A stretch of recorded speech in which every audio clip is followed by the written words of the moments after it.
Férias, quais são os cuidados que as pessoas devem ter durante essas férias? Devem ser redobrados, né? Porque a criança tem muito mais tempo livre, elas aproveitam para ir a lugares, parques, clubes aquáticos, é assim que tem que ser mesmo, a criança tem que se divertir. Agora, a gente quer saber o seguinte, né? Quais são os riscos de acidentes mais graves? O que a gente deve fazer para evitar maiores problemas? Nós vamos conversar agora com a médica ortopedista pediátrica, doutora Ingrid Araújo, que está aqui com a gente ao vivo. Doutora, tudo bem? Seja bem-vinda. Tudo bem, boa tarde, Jordão. Boa tarde a todo mundo de casa. Época de férias é sempre bom deixar a meninada brincar, mas tem que ter cuidado, né, doutora? Exatamente, como o senhor falou, é um período que as crianças estão em casa, né? E elas acabam ficando em algum período ali sem muito o que fazer, né? Então, lógico, depende muito dos familiares que vão estar em casa, os cuidadores. Então, eu sempre oriento criar atividades que as crianças podem fazer em casa também, né, para deixar elas terem algo para poder fazer também. Então, divertir com brincadeiras em casa e prestar atenção, que nesse período eles estão alerta e aí qualquer coisa fora do lugar ou muito disponível para eles é de fácil acesso e criar ali um acidente. Doutor, vamos por etapas. Dentro de casa, quais são os acidentes mais comuns envolvendo crianças? Nesse período, assim, é muito comum, o primeiro que eu falo são os produtos de limpeza na área de serviço. Então, hoje os produtos de limpeza são coloridos, isso chama a atenção das crianças. Eles acham que é um suco, alguma bebida que eles possam fazer a ingesta e eles podem tomar se ficarem embaixo, se ficarem de fácil acesso às crianças, né? Balde com água também, depois que faz a limpeza de casa, fica ali muito fácil para as crianças menores e elas são curiosas, é natural da criança. E nisso elas podem tentar procurar alguma coisa nesse balde, cair e se não tiver supervisão de um adulto, ela pode não conseguir sair desse balde. E na questão do fogão, na hora do almoço, na hora do jantar? Então, nesse período, as crianças ficam muito próximas ali, principalmente as mães que estão em casa. Então, eu sempre falo, utilizar as bocas do fogão que estão mais profundas, as posteriores, né? E sempre o cabo da panela virado para dentro. Porque muitas vezes, eu também sou mãe, então tenho 3 meninos, então quando eu vejo, eu estou fazendo a comida junto com eles no colo. E se o cabo da panela estiver virado para o lado de fora, é nessa hora que a criança vem esbarra a mãozinha ou um pezinho e cai esse conteúdo e pode fazer queimadura gravíssima ali. Às vezes a pessoa deixa tomadas dessa altura aqui assim, muito baixa, que a criança tem acesso. Isso é perigoso? Muito perigoso porque, assim, a gente tem que ter o olhar da criança, tem que ver a perspectiva da criança. Então, tudo que está na altura da criança, ela vai querer buscar. Então, quando as crianças menores que estão engatinhando, a gente acha que não vai chamar atenção, pode chamar atenção. E aquela tomada que está sem um protetor adequado, a criança pode ou ir com o dedo direto ou levar algum brinquedo e introduzir na tomada e aí já tem complicação. Doutora, quando a pessoa leva, por exemplo, um filho para um clube, tem água, piscina, essas coisas todas, normalmente quais são os principais acidentes que acontecem?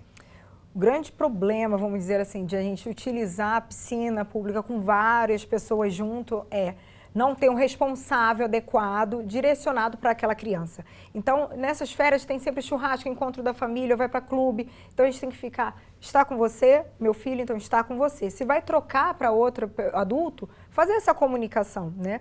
E muitas vezes eu indico utilizar a boia adequada para a idade da criança também. A gente tem vários modelos no mercado. Sempre utilizar aqueles que pegam na cintura e no bracinho também. E uma dica muito boa é utilizar nas crianças roupas de banho colorida que não seja do tom da água. Então, porque se a criança sair do nosso campo de visão e estiver submersa, a gente consegue identificar. Então, se for utilizar uma roupa de banho azul, piscina, azul marinho, na hora que a gente olha no desespero, a gente não consegue identificar. É diferente de uma roupa de banho fluorescente, laranja, verde, algo que vai chamar a atenção realmente. É aquela história, né, doutora? A criança que todo mundo cuida, ninguém cuida, né? Exatamente. Tem que ser uma pessoa só olhando, Uma pessoa. Se você for trocar, vou ao banheiro, vou atender o telefone, já passa essa função para um outro. Né? Porque é nesse piscar de olhos, fui ali dentro pegar um copo de água, fui ali atender, fui ao banheiro rapidinho e ninguém está olhando a criança. Só para a gente sempre fala nisso, né, doutora? Quanto tempo uma criança leva para afogar?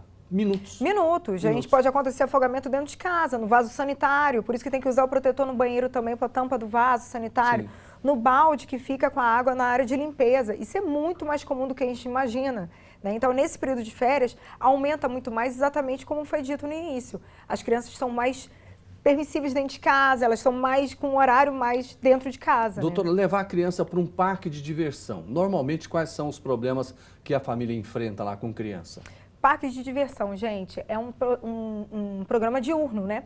Então, é sol, então hidratação, utilizar roupas adequadas, utilização de boné ou chapéu, algo do tipo, e fazer o que a criança demanda. A gente tem muito aquela, não, eu quero fazer, a gente tem que adequar para a criança. Então, é totalmente a resistência diferente de um adulto. Né? Quando a gente vai para o parque de diversão, normalmente é uma atividade ao longo do dia. Então, parar, levar comidas, né, também. Doutor, e uma coisa que é muito comum, agora nós estamos na temporada do Rio Araguaia, né? As pessoas viajam muito para lá, tem a questão do mosquito, tem a questão do sol. Quais são as sugestões e as indicações que a senhora fala para essas pessoas que vão levar os filhos para o Araguaia? Então, utilizar aquelas camisas de proteção solar, né, que tem protetor solar junto. Então, de manga comprida, que vai proteger tanto para a exposição solar, quanto para os insetos também, mosquitos que podem vir ali a realizar algum incômodo também. Utilização de boias também, porque vai estar ligado totalmente na água, né, a gente tomar esse cuidado, certo? Calças, né, compridas, porque o mosquito ele não vai ficar só em membro superior, ele vai estar onde estiver disponível, né? E repelente adequado para a faixa etária da criança. Então, hoje a gente tem no mercado onde repelente para bebês, para crianças e para adultos também. Doutora, e a criança que tem alergia, por exemplo, a insetos? Essas crianças que têm alergia a inseto, a gente tem que verificar. Se na hora que ficar com alergia, se é algo mais localizado, normalmente uma pomadinha ali antialérgica já é o suficiente. Mas tem crianças que acaba isso de forma mais exacerbada. Então, sempre perguntar para o seu pediatra de referência quais são os medicamentos que você pode levar quando vai para uma viagem para locais como esse. Quais são os medicamentos de urgência que você pode levar. Então, um kit necessário para primeiros socorros, para gases, esparadrapo e medicamentos que pode utilizar é sempre muito bem-vindo. Quais são os medicamentos que a senhora sugeriria para levar no primeiro socorros? Dependendo da faixa etária, mas meio que de forma geral, um analgésico, um anti-inflamatório de uso pediátrico, pode levar gases, esparadrapo, porque eventualmente vai ter um ralado, vai ter um machucado, um antisséptico também. Pode utilizar os medicamentos que a criança usa de frequência também para não esquecer nesse período das férias. Tá certo, olha, doutora Ingrid Araújo, muito obrigado pelas dicas, muito importante tudo que a senhora falou e a gente agradece pela participação com a gente. Obrigada a vocês. Tá certo.